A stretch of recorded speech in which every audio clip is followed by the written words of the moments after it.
Bugun Xitoydan O'zbekistonga yuk tashishning ikki xil usuli CIP hamda DDP yetkazib berish usuli haqida gaplashamiz. Videoni oxirigacha ko'ring. CIP usuli qanaqa bo'ladi?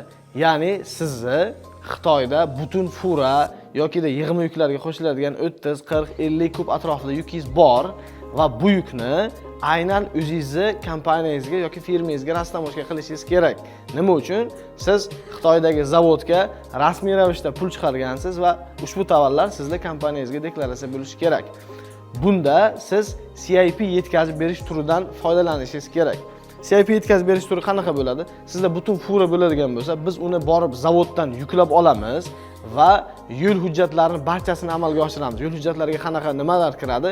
Ya'ni bunda SMR, invoice, packing list, eksportniy deklaratsiyalar, sertifikat происхожденияларni hammasini amalga oshirib berib turib, aynan siz xohlagan bojxona omboriga yukingizni tushirib beramiz. Ya'ni logistika yukingizni tushirib beradi.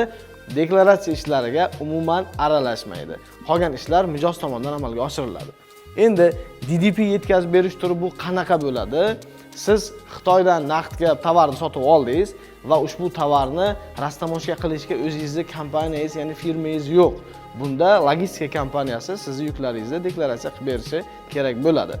Siz bir kubdan boshlab xohlagancha cheklanmagan miqdorda yuklaringizni logistika kompaniyasi omboriga jo'natasiz yoki logistika kompaniyasi siz zavodingizdan yuklab oladi va yuklarni o'zini kompaniyasiga rastamoshka qilib sizga ofitsialniy sotadi.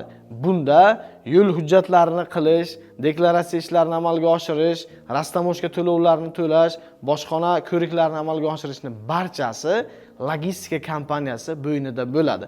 Ya'ni DDP yetkazib berishda siz faqatgina tayyor tovarni olasiz, qolganiga bosh og'ritmaysiz. SIP yetkazib berishda esa faqatgina yetkazib berish amalga oshiriladi va qolgan deklaratsiya ishlari sizning bo'yningizda bo'ladi. Endi SIP yetkazib berishni qulayligi va afzalligi hamda kamchiliklari haqida gaplashamiz. Qulayligi va afzalligi nimada?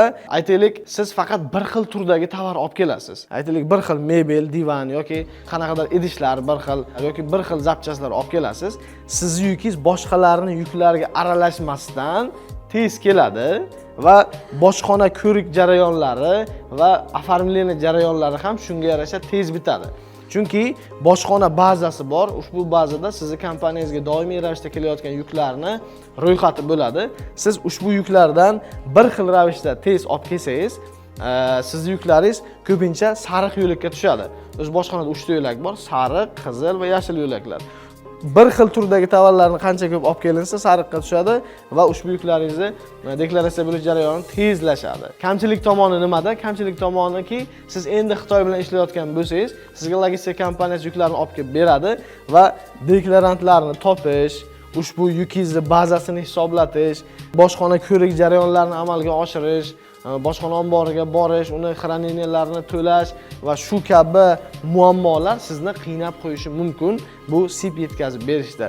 Endi DDP ni qulayligi, afzalligi nimada hamda kamchiligi nimada? Qulayligi va afzalligi, siz logistika kompaniyasidan to'liq ravishda tovaringizni olasiz, boshqa hech narsaga boshingizni og'ritmaysiz.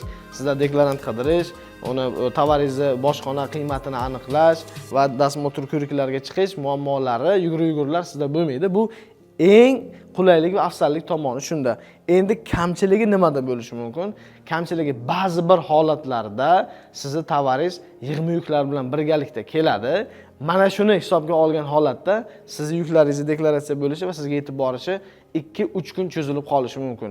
Eng asosiy kamchiliklardan biri shu hisoblanadi. Xitoydan O'zbekistonga yuklarni logistikasi bo'yicha savollaringiz bo'ladigan bo'lsa, izohlarda qoldiring. Biz keyingi videolarda ushbu savollarga javob berishga harakat qilamiz. Logistika xizmatlari kerak bo'ladigan bo'lsa, video tagidagi raqamlarga aloqaga chiqing, biz sizga bog'lanamiz.